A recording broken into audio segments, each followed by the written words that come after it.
रामकृष्ण हरी मंडळी. तर आज आहे निर्जला एकादशी. मी तुम्हाला निर्जला एकादशीची व्रतकथा सांगणार आहे. ही कथा ऐकल्यामुळे आपल्या आयुष्यातील दुःख, दारिद्र्य, गरिबी ही दूर होत असते आणि घरामध्ये सुख, शांती, समृद्धी येते. त्यामुळे व्हिडिओ स्किप न करता शेवटपर्यंत जरूर ऐका. चॅनलवरती नवीन असाल तर चॅनल लाईक करा आणि सबस्क्राईब देखील करा. तसेच कमेंटमध्ये जय हरी पांडुरंग किंवा रामकृष्ण हरी किंवा ओम नमो भगवते वासुदेवाय लिहायला विसरू नका, जेणेकरून आपल्याला देखील भगवान विष्णूंचा आशीर्वाद नक्कीच प्राप्त होईल. वर्षातील 24 एकादशीमध्ये पांडव निर्जला एकादशी नावाची एक विशेष एकादशी असते. ही एक अशी एकादशी आहे जिचे शिस्त आणि भक्तीने पालन केल्यास वर्षातील सर्व एकादशींचे पुण्य प्राप्त होते. अतिरिक्त महिना म्हणजेच अधिक महिना नुकताच संपला आहे. यावर्षी सुदैवाने आपल्याला 26 एकादशी मिळाल्या आहेत. म्हणून जर तुम्ही अतिरिक्त महिन्यातील कोणतीही एकादशी नियमितपणे पाळू शकला नसाल किंवा तुमच्याकडून काही चुकले असेल तर ही निर्जला एकादशी तुमच्यासाठी सर्वात सुवर्ण संधी आणि योगायोग घेऊन आली आहे. अशा प्रकारे पाळलेली ही निर्जला एकादशी इतर सर्व एकादशींचे लाभ प्रदान करते. म्हणून या अत्यंत पवित्र निर्जला एकादशीच्या निमित्ताने तिच्याशी संबंधित ही सुंदर पौराणिक कथा ऐकूया. ज्येष्ठ महिन्याच्या शुक्ल पक्षात येणाऱ्या निर्जला एकादशीचे वर्णन ब्रह्मवैवर्त पुराणात आढळते. त्यात श्रील व्यासदेव आणि भीमसेन यांच्यात एक विशेष संवाद होतो. एकदा युधिष्ठिराचा धाकटा भाऊ भीमसेन याने श्रील व्यासदेवांना विचारले, हे विद्वान आणि पूजनीय आजोबा, कृपया माझी विनंती ऐका.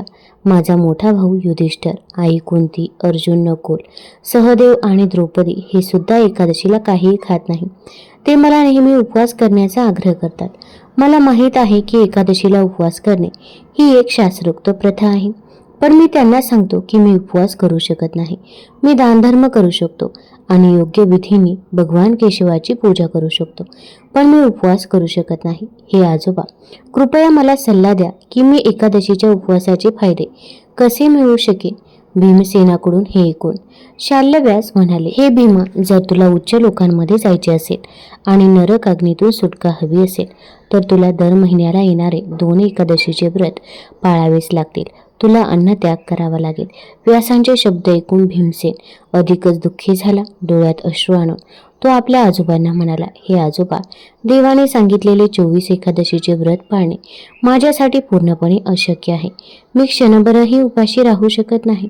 वृष नावाची भुकेची आग माझ्या पोटात नेहमीच असते आणि ही आग केवळ अति खाण्यानेच विझते.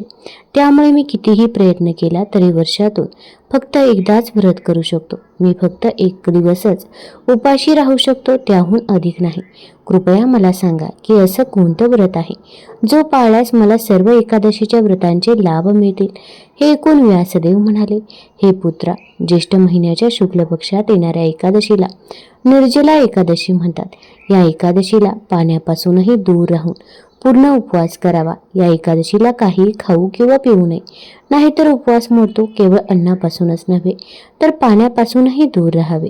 हा उपवास एकादशीच्या सूर्योदयापासून ते द्वादशीच्या सूर्योदयापर्यंत करावा. जर कोणी पाणी न पिता, अन्न न खाता हा उपवास काटेकोरपणे पाळला तर त्याला वर्षातील सर्व एकादशी पाळण्याचे फळ मिळते. भगवान श्रीहरीने स्वतः एकदा मला सांगितले होते की जो कोणी माझा आश्रय घेईल आणि मला प्रिय असलेली ही निर्जला एकादशीचा उपवास पाळेल तो निश्चितच सर्व पापांपासून मुक्त होईल. खरे तर सर्व एकादशींना अन्न वर्ज्य आहे, तथापि निर्जला एकादशीला केवळ अन्नच नव्हे तर पाणीही वर्ज्य आहे. निषिद्ध ही एकादशी पाळल्याने सर्व पवित्र तीर्थक्षेत्रांना भेट दिल्यासारखेच लाभ मिळतात. मृत्यूच्या वेळी यमदूत त्याच्याकडे येत नाही, तर विष्णुदूत त्याला भगवान विष्णूच्या निवासस्थानी घेऊन जाण्यासाठी येतात. महर्षी व्यासदेवाकडून हे ऐकून भीमसेनाने असा निश्चय केला की यापुढे तो या शुक्ल पक्षात येणाऱ्या निर्जला एकादशी पूर्ण भक्ती आणि शिस्तीने पाळेल. त्याने हे व्रत पाळायला सुरुवात केली आणि म्हणूनच हे व्रत पांडव निर्जला एकादशी किंवा भीम एकादशी म्हणूनही ओळखले जाते. ही एकादशी पाळल्याने सुमेरू किंवा मंदार पर्वता एवढ्या मोठ्या पापकर्माचे परिणाम नष्ट होत. भगवान श्रीकृष्णाने स्वतः घोषित केले आहे की या निर्जला एकादशीला पवित्र नदीत स्नान करणे, दान करणे, वैदिक मंत्राचा जप करणे आणि यज्ञ करणे हे अचूक असून त्यातून असीम आणि शाश्वत पुण्यप्राप्ती होते. जर कोणी भक्ती आणि श्रद्धेने या पांडव निर्जला एकादशीच्या व्रताची कथा ऐकली, तिचे पठण केले तर त्यालाही वैकुंठधाम प्राप्त होते. तर मग कल्पना करा की जे लोक पूर्ण श्रद्धा, भक्ती आणि नियमांचे पालन करून ही पांडव निर्जला एकादशी पाळतात, त्यांच्यावरती देव किती असीम आणि शाश्वत कृपा करेल याची कल्पना करणे आपल्यासाठी अशक्य आहे. म्हणून प्रत्येक व्यक्तीने आपल्या क्षमतेनुसार हे निर्जला एकादशीचे व्रत पाळले पाहिजे. पुरुष असो वा स्त्री, विवाहित असो वा अविवाहित, लहान मुले असो वा वृद्ध, प्रत्येकाने आपल्या क्षमतेनुसार हे निर्जला एकादशीचे व्रत पाळले पाहिजे. आता ज्यांना शक्य होत असेल तर त्यांनी पाळावं आणि ज्यांना शक्य होणार नाही तर त्यांनी फक्त पूजा सेवा केली तरी पण चालेल. चला तर कथेला सुरुवात करूया. एक भयंकर वादळी रात्र होती. विजा कडकडत होत्या, ढग गडगडाट करत होते आणि नदीला इतका पूर आला होता की कोणताही खलाशी आपला जीव धोक्यात घालण्यास तयार नव्हता. पण तो माणूस वेडा होता. प्रेमाने वेडा होऊन, वासनेने आंधळा होऊन त्याने काय केले? त्याने नदीत उडी मारली आणि पोहत असताना लाकडाचा एक तुकडा पकडला. पण तुम्हाला माहीत आहे का, ते लाकूड नव्हते, ते एक सडलेले प्रेत होते. पलीकडे पोहोचल्यावर त्याने भिंतीवरून लटकणारी एक दोरी पकडली आणि सरळ वर चढला. पण ती दोरी नव्हती, तो एक विषारी साप होता. आणि जेव्हा त्याला सत्य दिसले तेव्हा त्याच्या पायाखालची जमीनच सरकली. त्या रात्री असे काय घडले की वासनेचा गुलाम कृष्णाचा परमभक्त बनला आणि नंतर त्याने स्वतःचे डोळे काढले. ही कथा आहे भारतातील एका महान संताची, ज्यांच्या कृष्ण करुणामृत या रचनेचा शोध स्वतः श्री चैतन्य महाप्रभूंनी लावला आणि संपूर्ण भारतात तिचा प्रचार केला. हरे कृष्ण. आपली भारतीय संस्कृती ही संत आणि भक्तांचा वारसा आहे. महान ऋषींनी ज्ञानाने तिचे पालनपोषण केले आणि भक्तांनी प्रेमाने तिचे पालनपोषण केले. ईश्वर भक्ती, प्रेम आणि भक्ती आपल्या मुळाशी आहे. ही गोष्ट 13व्या किंवा 14व्या शतकातील आहे. दक्षिण भारतातील द्रविड प्रदेशात कृष्णवेणी नदीच्या काठावर एक श्रीमंत आणि धार्मिक ब्राह्मण कुटुंबात एका मुलाचा जन्म झाला. काही विद्वानांच्या मते त्यांचा जन्म केरळमधील परूर येथे झाला होता. त्यांच्या वडिलांचे नाव रामदास होते. ते एक विद्वान आणि धर्मनिष्ठ ब्राह्मण होते. मुलाचे नाव बिल्वमंगल ठेवण्यात आले.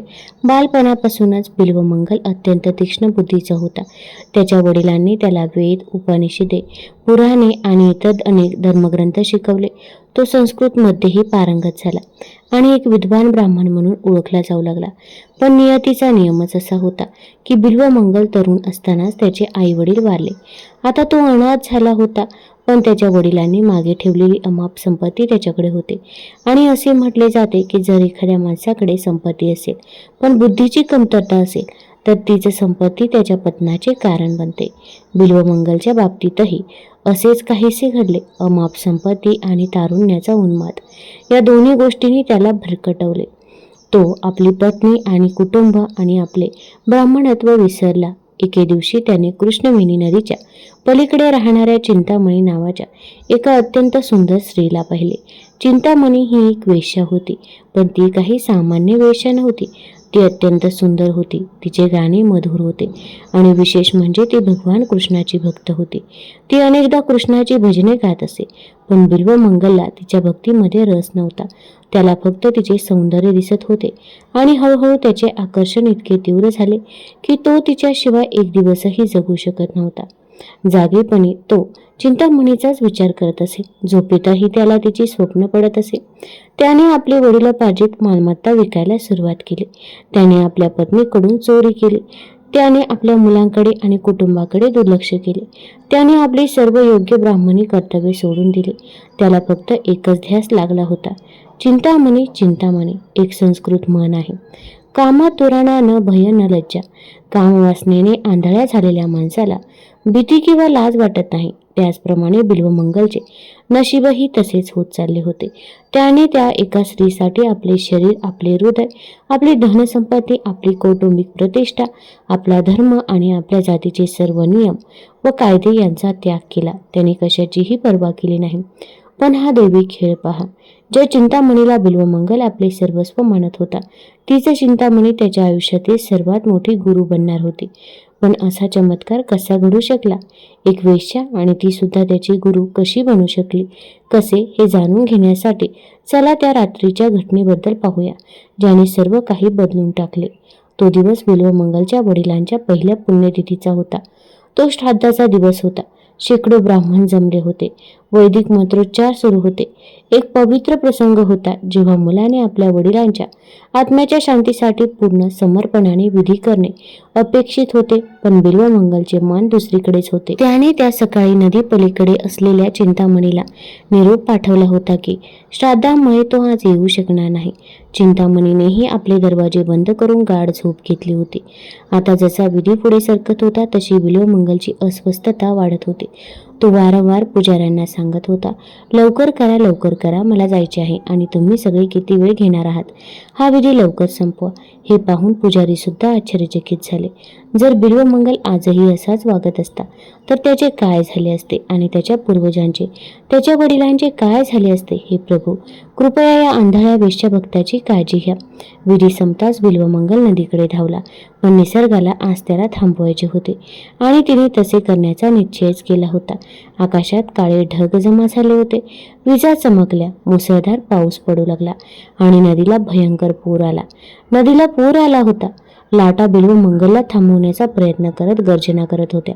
तरीही बिल्वमंगल थांबला नाही. तो नावाड्यांकडे गेला. तो म्हणाला, मला पलीकडे घेऊन चला. तुम्हाला हवे तितके पैसे मी दे. पण नावाड्यांपैकी कोणीही बिल्वमंगलासारखा वेडा नव्हता.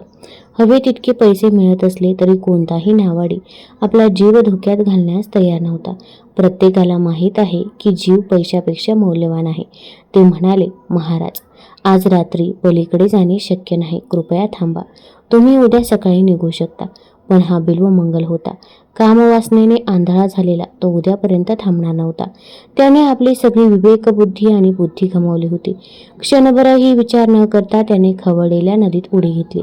अंधारात पोहताना त्याला पाण्यात एक लाकडाचा तुकडा तरंगताना दिसला. त्याने तो उचलला आणि पलीकडे पोहून गेला.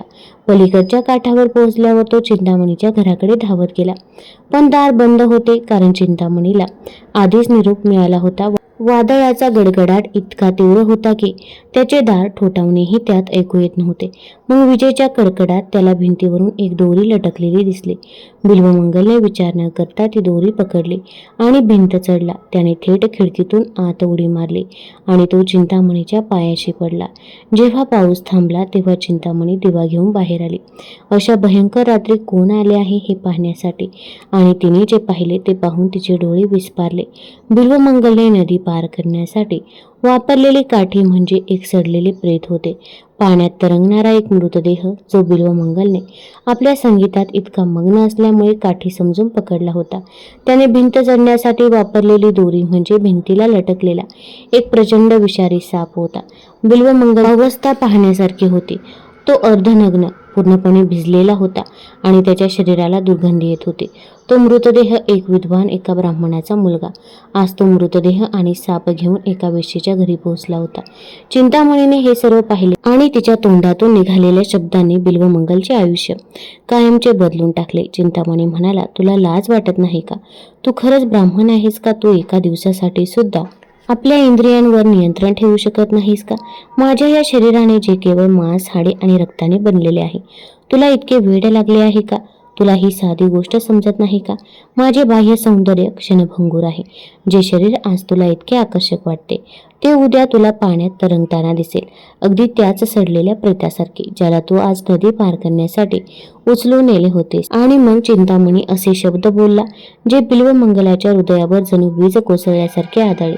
चिंतामणी म्हणाला, हे बिल्वमंगल, तू भगवान कृष्णावर जेवढे प्रेम केलेस त्याच्या निम्मे जरी तू माझ्या या नश्वर शरीरावर केले असतेस तरी तुला आज परम आनंद प्राप्त झाला असता.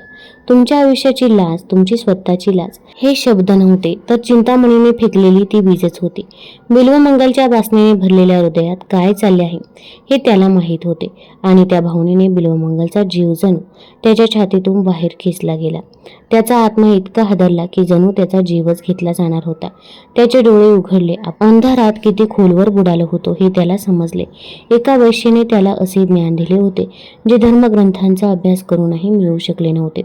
त्या रात्री बिल्वमंगल कायमचा निघून गेला. एका वैश्येला आपला गुरु म्हणून स्वीकारणे ही काही सामान्य गोष्ट नव्हती, पण बिल्वमंगल ठाकूर एक असे साधक होते. ते ज्ञानाचे पारख त्याच्या स्तोत्रावरून नव्हे तर त्याच्या सारावरून करत असत. त्या रात्रीनंतर बिल्वमंगलाने वृंदावनाला जाण्याचा निश्चय केला. त्याने भगवान कृष्णाच्या लीलांची भूमी सर्व काही मागे सोडले. त्याने आपले घर, आपली संपत्ती, आपले कुटुंब मागे सोडून त्या पवित्र निवासस्थानाकडे प्रस्थान केले जिथे भगवान कृष्णाने आपल्या दिव्य लीला केल्या होत्या. पण त्याची अग्निपरीक्षा अजून संपली नव्हती. वाटेत तो एका श्रीमंत व्यापाऱ्याच्या घरी थांबला. त्या व्यापाऱ्याची पत्नी अत्यंत सुंदर होती आणि बिल्वमंगल पुन्हा एकदा तिच्या सौंदर्याने मोहित झाला. त्याची नजर तिच्यावर खिळली आणि तो स्वतःला आवरू शकला नाही. जेव्हा त्या स्त्रीने आपल्या पतीला सांगितले की एक संत व्यक्ती तिच्या मागे लागला आहे, तेव्हा त्या सद्गुणी व्यापाऱ्याने एक विलक्षण गोष्ट केली. त्याने काय केले? अतिथी देवो भव या भावनेने तो बिल्वमंगलाकडे गेला आणि त्याने विचारले की तो त्याची सेवा कशी करू शकतो. तेव्हा बिल्वमंगलाने सत्य स्वीकारले. तो म्हणाला, मी तुमच्या पत्नीच्या सौंदर्याने आकर्षित झालो आहे. तुम्हाला माहीत आहे का त्या व्यापाऱ्याने काय केले? त्याने आपल्या पत्नीला जाऊन तिची सेवा करण्यास सांगितले. ती स्त्री बिल्वमंगलाजवळ येताच बिल्वमंगलाला अचानक चिंतामणीचे शब्द आठवले. त्याच्या हृदयात वादळ उठले आणि त्याला पुन्हा एकदा लाज आणि घृणा वाटली. बिल्वमंगल त्या स्त्रीला म्हणाला, आई कृपया तुझ्या केसांतील पीन काढून मला दे. कोणताही विचार न करता त्या स्त्रीने पीन घेतली आणि त्याला दिली आणि मग बिल्वमंगलाने असे काही केले की तुमच्या जीवावरती काटा येईल. तो म्हणाला, हे भगवान कृष्णा, हे डोळे माझे शत्रू आहे. त्यांनी मला अगणित जन्मापासून मार्गभ्रष्ट केले आहे. पण आता पुरे झाले. आता नाही. भगवान, मी कोणत्याही स्त्रीचे सौंदर्य पाहून त्यांना पुन्हा कधीही जळू देणार नाही. बांबू नसेल तर बासरी कशी वाजेल? त्याचप्रमाणे हे डोळे गेले तर माझी कामवासना सुद्धा संपेल. मला ही कामवासना कोणत्याही परिस्थितीमध्ये मुळापासून उपटून टाकायची आहे. बिल्वमंगल फक्त इतकेच म्हणाला आणि मग त्याच क्षणी त्याने काय केले? त्याने त्याच पिनीने आपले दोन्ही डोळे काढले. काही ठिकाणी असेही म्हटले जाते की त्याने जवळच्या झाडाचे 2 टोकदार काटे स्वतःच्या डोळ्यात खुपसले. साधन कोणतेही असो, त्याने ते केले. पण जसे त्याने ते केले तसे त्याच्या दोन्ही डोळ्यांतून रक्त वाहू लागले. अतोनात वेदना, अतोनात यातना, असह्य यातना. व्यापारी आणि त्याची पत्नी धावत तिथे आले. पण बिल्वमंगल शांत राहिला. तो म्हणाला, मी ठीक आहे. हे डोळे माझे शत्रू होते. तो आता मला त्रास देणार नाही. बिल्वमंगलमध्ये किती अदम्य धैर्य होते. त्याच्यामध्ये किती अढळ निश्चय होता. देवावरील त्याच्या भक्तीमध्ये अडथळा आणणाऱ्या कामवासनेवर विजय मिळवण्यासाठी त्याने स्वतःच्या डोळ्यांचे बलिदान दिले.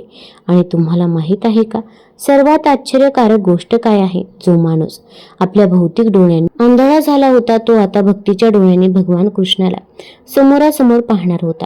बिल्वमंगल आता आंधळा झाला होता. तो रक्ताने माखलेला होता, पण त्याच्या हृदयात असीम शांती होती. आता कोणीही उरले नव्हते, कोणीही नव्हते जे त्याची कामवासना पुन्हा जागृत करू शकेल. तो एका काठीच्या साह्याने हळूहळू वृंदावनाच्या दिशेने जाऊ लागला. कृष्णाचे नाव घेत डोळ्यात अश्रू दाटून आलेला असताना तो गावोगाव भटकत होता, अन्न पाण्याशिवाय आणि निवाऱ्याशिवाय. दिवस जात होते. एक अंधवृद्ध ब्राह्मण वृंदावनाच्या शोधात निघाला. अचानक त्याच्या मागे एक मधुर आवाज घुमला.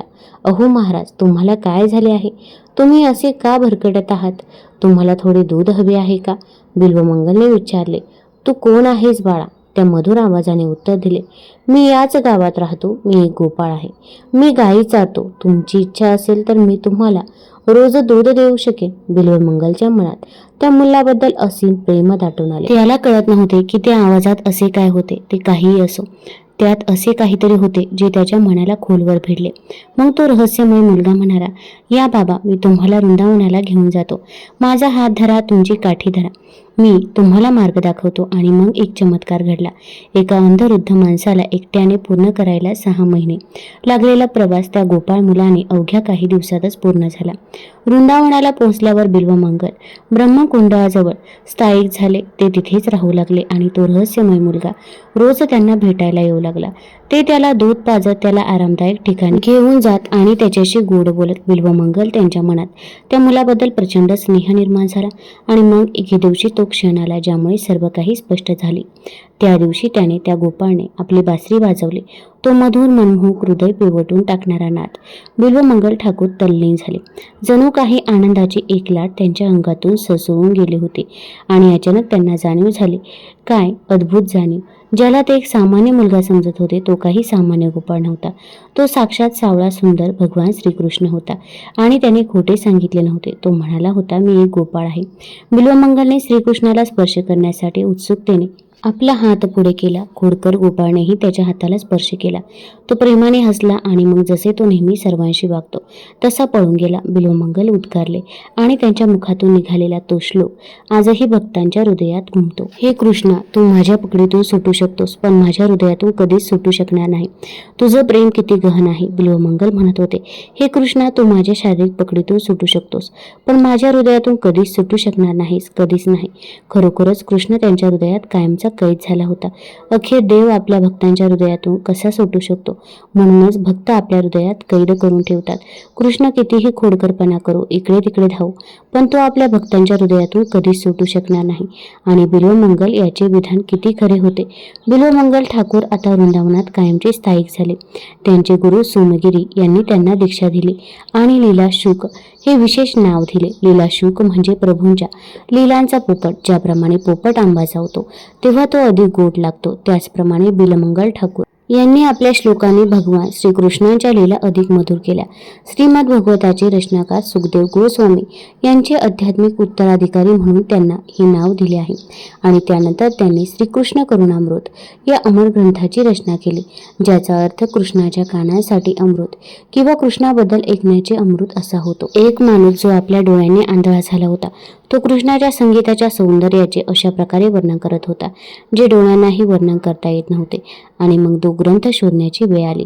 तर ही आणखी एक गोष्ट आहे. ही घटना सुमारे 16व्या शतकात घडली. भगवान श्री चैतन्य महाप्रभू दक्षिण भारताच्या तीर्थयात्रेवर होते. कृष्णवेणी नदीच्या काठावरील एका मंदिरात त्यांना संगीताची एक जुनी हस्तलिखित प्रत दिसली. जेव्हा त्यांनी ती वाचली तेव्हा ते भावनेने भारावून गेले.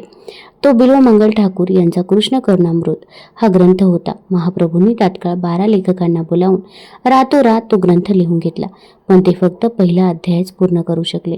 नंतर त्यांनी आपल्या शिष्यांना संपूर्ण ग्रंथ आणण्यासाठी पाठवले आणि ते तो परत घेऊन आले. चैतन्य चरित्रामृत असे म्हटले आहे की भगवंत म्हणाले, मी तुमच्यासाठी दक्षिण भारतातून 2 ग्रंथ आणले आहे. हळूहळू हे 2 ग्रंथ संपूर्ण भारतात पसरले. महाप्रभू आपल्या आयुष्याच्या शेवटच्या वर्षांमध्ये पुरीमध्ये या ग्रंथातील श्लोकांचे नियमितपणे पठण करत असतात आणि विशेषतः विरहाच्या अवस्थेत ते हा श्लोक वारंवार म्हणत आणि गात असत. आता आपण निर्जला एकादशीची कथा ऐकूया. सखाराम खूप दिवसांपासून तापाने आजारी होता. मात्र आज सकाळी त्याने उठून केळी आपल्या गाडीवरती विकण्यासाठी घेतली. ती हातगाडी घेऊन तो ते विकण्यासाठी बाजारात जाऊ लागला. इतक्यात त्याच्या पत्नीने त्याला आवाज दिला. ती म्हणाली, तुमची तब्येत इतकी खराब आहे त्यामुळे तुम्ही इतक्या उन्हामध्ये हे केळी विकायला कसे जाऊ शकता? तेव्हा सखाराम म्हणाला, मोठ्या मुश्किल हरीकडून मी हे थोडे केळ उधारीवरती घेतलेले आहे. आज निर्जला एकादशी आहे. लक्ष्मी नारायण यांच्या कृपेने जर का हे सर्व विकले गेले तर आपल्या घराचे निदान भाडे आणि त्याच्या केळ्यांची उधारी मला चुकवता येईल. मी झाडाच्या सावलीखाली गाडी लावेन, तू चिंता करू नकोस. तू पूजेची तयारी करून ठेव. मी येताना पूजेचे सर्व सामान घेऊन येतो. सखाराम केळ्यांची गाडी घेऊन बाजाराकडे निघाला. दरवर्षी सखाराम आणि त्याची पत्नी निर्जला एकादशीचे व्रत करत होते. त्यांना श्री नारायण आणि माता लक्ष्मीवरती खूप विश्वास होता. ते नेहमी त्यांची भक्तिभावाने पूजा करत असत. त्याची बायको मात्र आता खूप चिंतेत होती, कारण सखारामने तब्येत ठीक नव्हती आणि त्याने निर्जला एकादशीचं व्रत देखील ठेवलेलं होतं. ती लक्ष्मी नारायणाला मनोमन सांगते, हे परमेश्वरा, मला माहीत आहे की तू खूप दयाळू आहेस आणि तुम्ही तुमच्या भक्तांची नेहमी रक्षा करता. आज निर्जला एकादशीचा शुभ दिवस आहे, म्हणून मी तुम्हाला प्रार्थना करते की तुमची कृपा नेहमी आमच्यावर आमच्यावरती असू द्या, तुमचा आशीर्वाद नेहमी आमच्यासोबत असू द्या. त्याची बायको मनोमन सतत ही प्रार्थना करत होती. आणि सखाराम मात्र आपली केळी विकली जावी म्हणून प्रत्येक गल्लीतून फिरत होता. म्हणतात ना की देव आपल्या त्याच भक्तांची नेहमी जास्त परीक्षा घेतो, जे निस्वार्थ भावानं देवाची नेहमी प्रार्थना करत असतात. माता लक्ष्मी आणि विष्णुदेव आज निर्जला एकादशी निमित्त वैकुंठातून पृथ्वी लोकांवरती भ्रमण करण्यासाठी येतात. त्यांची नजर सखारामवरती पडते. सखाराम इतक्या कडकडीत उन्हामध्ये उपाशी तापाशी आपली केळ्यांची गाडी घेऊन फिरत होता. आजारी असल्यामुळे तो एका ठिकाणी थकून झाडाखाली बसला. तेव्हा लक्ष्मीनारायण यांनी एका वृद्ध दाम्पत्याचे रूप घेतले आणि सखाराम जवळ पोहोचले. सखाराम मनोमनी विचार करत होता, इतकं कडाक्याचं ऊन आहे, पण अजूनपर्यंत माझं काहीही विकलं गेलं नाही. कदाचित मला संध्याकाळपर्यंत हे विकण्यासाठी वाट बघावी लागेल. तेवढ्यात ते वृद्ध जोडपे सखारामच्या जवळ पोहोचले आणि ते सखारामला म्हणाले, मुला, आज निर्जला एकादशीचा दिवस आहे. आज जर का तू फलदान केलंस तर ते पुण्यामध्ये गणलं जातं. आज निर्जला एकादशी निमित्त आम्हाला लक्ष्मीनारायणाच्या मंदिरामध्ये फलदान करायचं होतं, पण मी पैसे घरीच विसरलो आहे. आम्ही दोघेजण सर्व बाजारभर फिरलो, पण कुणीही दुकानदार आम्हाला उधारीवरती फळं देण्यास तयार नाही. म्हातारीचे रूप घेतलेली लक्ष्मी म्हणाली, आमचं घर इथून खूप लांब आहे.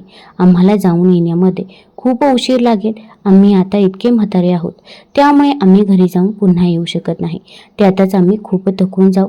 पण जर का तू आत्ता आमची मदत केलीस आणि ही सर्व केळी जर का तू आम्हाला दान करण्यासाठी दिलीस तर आम्ही संध्याकाळी तुला तुझे सर्व पैसे परत करू. म्हाताऱ्याचे रूप घेतलेले नारायण म्हणाले, जर तू ही आम्हाला नकार दिलास तर आमचं निर्जला एकादशीचं व्रत सफल होणार नाही. आम्ही आता म्हातारे झालो आहोत.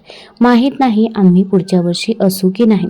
त्या वृद्ध जोडप्याचं हे बोलणं ऐकून सखाराम विचार करू लागला, मी यांना ओळखत नाही. यांना मी उधारीवर आणलेले सर्व केळी कसे देऊ? पण जर मी ही केळी दिली नाही तर त्यांचं निर्जला एकादशीचं व्रत सफल होणार नाही. शिवाय हे फार म्हातारे देखील आहेत. थोडा वेळ विचार करून त्याने ठरवलं की ठीक आहे, ही केळी यांना दान करण्यासाठी द्यायची. त्याने ती सर्व केळी त्यांना एका गोणीमध्ये भरून दिली. तो त्या जोडप्याला म्हणाला, सर्व केळी मी तुम्हाला दिली आहेत. तुम्ही जाऊन आनंदाने याचं दान करा. पैशाचा विचार करू नका. तेव्हा तो वृद्ध म्हणाला, आमच्याकडून तुला खूप खूप आशीर्वाद. आजच्या दिवशी तू पैशाचा विचार न करता आम्हाला दान करण्यासाठी तुझी सर्व केळी दिलेली आहेस. तुझं खूप भलं हो. लक्ष्मीनारायण तुझ्यावरती नक्की कृपा करतील. आम्ही संध्याकाळी तुला तुझे पैसे आणून देऊ. तू तुझा पत्ता मला देऊन जा. सखारामनं त्यांना आपला पत्ता सांगितला. आता सर्व केळी त्यानं त्या वृद्धांना देऊन टाकली होती. त्याच्यामुळे त्याच्याकडे विकण्यासाठी काहीच नव्हतं. तो सरळ घरी आला. त्याने सर्व कथा आपल्या पत्नीला सांगितली. तेव्हा ती थोडंसं वैतागून म्हणाली, तुम्ही असं कसं केलं? उधारीवर घेतलेली तुम्ही अनोळखी माणसांना कसं देऊन टाकले? आज जर आपल्याकडे खाण्यासाठी एक अन्नाचा दाणा पण नाही. अगोदरच तुम्ही आजारी आहात. आता जर का त्यांनी तुम्हाला संध्याकाळी ते पैसे परत केले नाही तर कसे होणार? तेव्हा सखाराम म्हणाला, काळजी करू नकोस. ते वृद्ध जोडपं मला धार्मिक वाटलं. ते संध्याकाळी येऊन आपले पैसे आपल्याला देऊन जातील. तू पूजेची तयारी केलीस का? तेव्हा पत्नी म्हणाली, मी तयारी तर केली आहे, पण आपल्याकडे पूजेसाठी काही सामग्री नाही. आज आपल्याला पूजा अशीच करावी लागेल. दोघांनीही मनात विचार केला की आज कदाचित देवाच्या मनात हेच असेल की आपल्याकडे पूजेसाठी काही उपलब्ध नसेल. ही आपली परीक्षाच आहे. दोघेही पूजेसाठी बसले. त्यांनी लक्ष्मीनारायण जपाची सुरुवात केली आणि तितक्यात दार वाजले. त्याच्या पत्नीने जाऊन दरवाजा खोलला तर समोर ते वृद्ध जोडपं उभं होतं. ती म्हातारी म्हणाली, आम्ही तुझं घर शोधत शोधत आलो. तू दिलेले सर्व केळी आम्ही मंदिरामध्ये दान केले, पण आजच्या युगामध्ये तुझ्यासारखे लोक मिळणे फार कठीण आहे. आमच्यावरती विश्वास ठेवून आम्हाला सर्व फळं देऊन टाकलीस. बरं, किती पैसे झाले त्या सर्व फळांचे? तेव्हा सखारामची पत्नी म्हणाली, अगोदर तुम्ही आत या. आज निर्जला एकादशीच्या दिवशी तुम्ही आमच्या घरी आलेला आहात. तुम्ही वृद्ध जोडपे आहात. तुम्ही आमच्यासाठी लक्ष्मीनारायण प्रमाणे आहात. आमच्या घरी असे मोठे कोणीही नाही, म्हणून आम्ही आज तुमचे पाय धुवून तुमच्याकडून आशीर्वाद घेतो. सखारामची पत्नी लगबगीनं पाणी आणते आणि ते दोघेजण वृद्ध जोडप्याचे पाय धुवून त्यांचे आशीर्वाद घेतात. त्यांची ही पूजा रक्षा बनवून लक्ष्मीनारायण प्रत्यक्षात त्यांच्यासमोर त्यांना आपले दर्शन देतात. लक्ष्मीनारायण आपलं रूप घेताच सखारामच्या घरामध्ये धनधान्याच्या सोना नाण्यांच्या राशी भरल्या जातात. लक्ष्मीनारायण म्हणतात, सखाराम, आम्ही तुझी परीक्षा घेत होतो. तू आमच्या परीक्षेत पास झालास. तू निस्वार्थी भावाने आमच्या सोबत वागलास. त्याच्यामुळे आम्ही तुझ्यावरती प्रसन्न आहोत. याच्या पुढे तुझ्या जीवनातील सर्व दुःख नाहीसे होतील. तुमच्या घरामध्ये सुख समृद्धी नांदेल. लक्ष्मीनारायणाच्या कृपेने सखारामचे जीवन आनंदाने भरून गेले. त्याच्या घरामध्ये सुख समृद्धी आणि चैतन्य नांदू लागले. तुम्हाला जर ही कथा, ही माहिती आवडली असेल तर चॅनल लाईक करा, सबस्क्राईब करा आणि आपल्या मित्रपरिवारासोबत जरूर शेअर करा. धन्यवाद.